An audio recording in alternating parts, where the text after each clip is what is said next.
Assalamu alaikum and welcome to all these sessions. As one of the junior persons of this pediatric cardiac science, it's a very huge topics to present in this learning audience.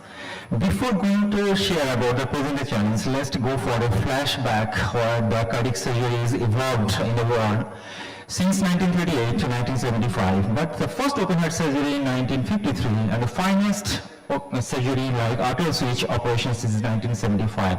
So this 22 years is very important. That's why this subject is known as fastest growing super specialty.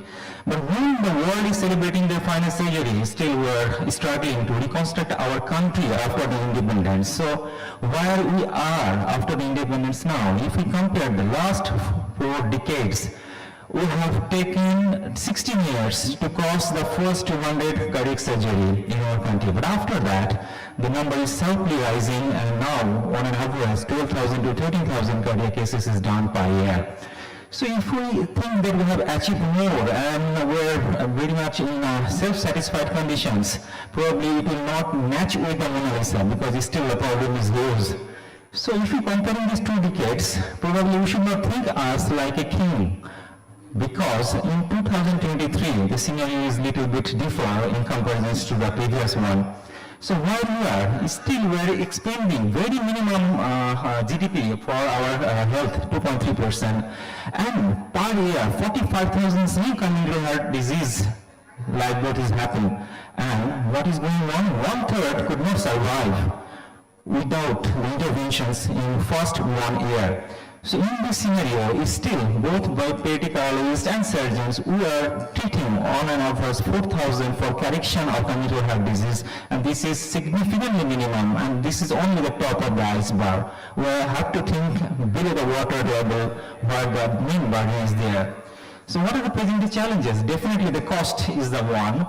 In our hospital, we have an analysis, and we have found only 25% of the parents have the capability to take the cost by themselves, but 75% have to depend on loan, philanthropy, or selling their properties.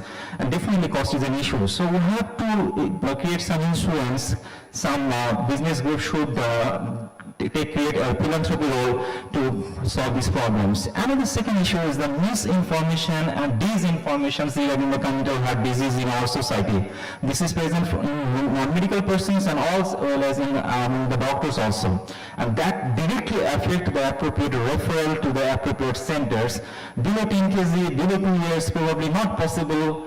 Surgery is not possible in our country. This is another misnomer, and that directly affects the morbidity in a simple congenital heart disease. Another thing, the resource. Definitely we are the resource limited country. We have human resource limitations, we have infrastructure limitations, but what we have, if we utilize it in a balanced way under the program, then the kids will be much more benefited from these limited resources. So what is the pediatric cardiac program? Definitely I'm talking about pediatric cardiac program. We have to establish it. These pediatric cardiac programs have 3 main wings, and each wings have multiple feathers.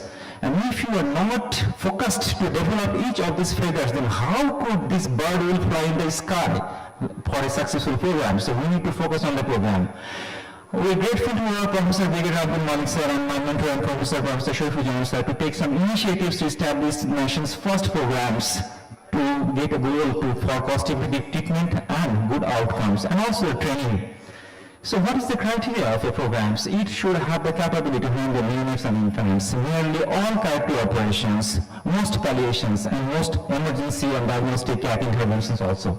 So we have a good OPD, robust echo labs, and also robust CAT labs dedicated for pediatrics, and 2 operations room dedicated for congenital heart surgery. But the main thing of the program, main life of the program is the robust intensive care units. If we are not focused on intensive care unit, then we couldn't handle this such type of burden. That is the 40% of our congenital heart disease cases that we are operating on neonates and infants. So we are handling in our ICU. So ICU is the main core. To take care of this type of kids of 1.6 kg after arterial switch operations, we need special care. Even after the extubations, we need a special respiratory care. So to make the life of comfort in our ICU is very much important for a program. So if you consider these numbers and chart, the arterial switch number and mortality before establishing a successful program and after a program, tremendously the difference is here. And also the another common cyanotic heart disease like tetralogy of Fallot, that is rewarding for patients, parents and surgeon. If we observe the outcomes and numbers, we are able to maintain a good outcome sustainably in the last decades. So this is one of my favorite slides in my presentations. Survival and complexity, that actually represent the performance of a hospital. These are the four components of survival and complexity, but we have the desired one in the green one. So highest complex cases with less mortality. But if we compare these ones, we are here from 2010. But after 2019 in COVID era, due to the more complex cases, mortality is a little bit higher. But again, in 2022, we're touching that green box, and that is a desired box for a successful pediatric program. So definitely we all are grateful because we are finally trained by our international mentors, the different institute for fine-tuning of our knowledge. And we are especially grateful to the Fortis Essos Hospital for developing especially our surgery and intensive care units by their training. So what we have now, we have 6 dedicated pediatric cardiac setup in our country. And if we see the outcome of this 6 setup, due to the successful program, Heart Foundation is a little bit far ahead, but we have to focus on the rest of the center to develop a program to get there up according to number and performance to compare to the Heart Foundations. And what we have a discrepancy number of different cardiologists and surgeons number intensive care. So we have to nourish all of the sectors in a successful way so they can handle different programs in different institutes. And the fourth thing that is very much important to make the continuity or persistence of a successful program. Number one, training of next generation surgeon to make them compassionate, encourage. Institutional support is very much important. Sustaining commitment to the society, family and doctors and staff retention is a big challenge. So if we just take some initiatives and policy, then definitely we can comfortably handle these two groups. But for sustainable services, we need neonatal and infant programs, and ultimately that programs will nourish in future the adult cardiac programs also. So just I want to say, as young persons of this subject, this world is a dangerous place, not because of who do devils, but because of those who do nothing.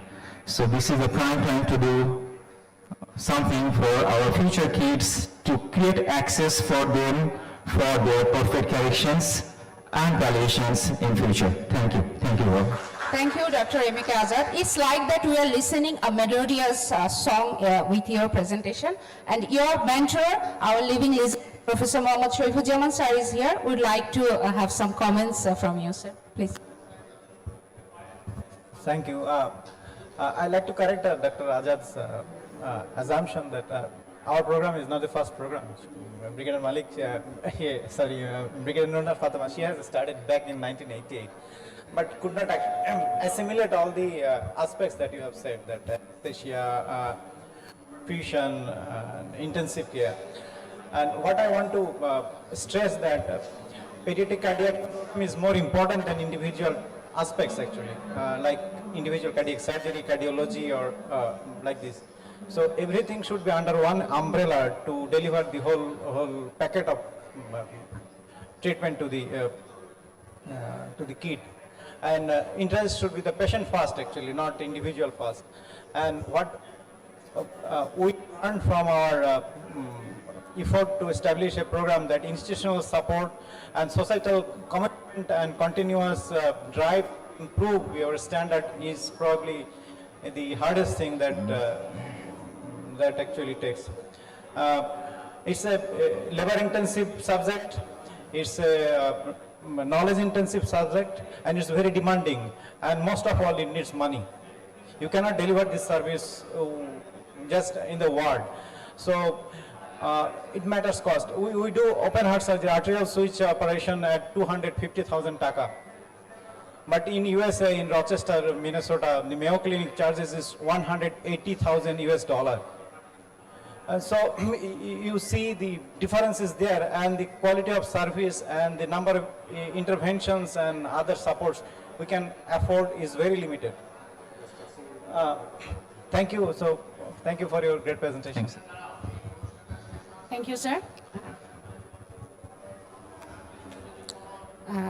So you want to? Oh, yes. Thank you, Dr. Azad, for your brilliant presentation. It was really spectacular. You have covered all the problems in our country regarding the treatment of pediatric cardiac care in Bangladesh. I have some proposition. That is there are four points I have to mention. That is the early detection and early treatment or stabilization, either palliation or total corrective surgery is we are lacking in Bangladesh. So for that reason, I will suggest the Pediatric Cardiac Society to the protocol regarding the essential newborn. There are protocols in government as well as non-government sector.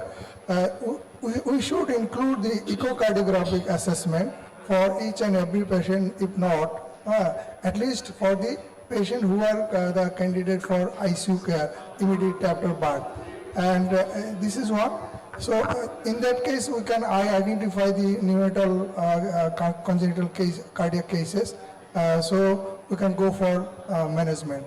This is one. And other is the economical crisis, that is the poverty of our patient subpopulation. So we are by developing, money will not be our problem, but the strategy, as you have described, should be initiated in multiple centers.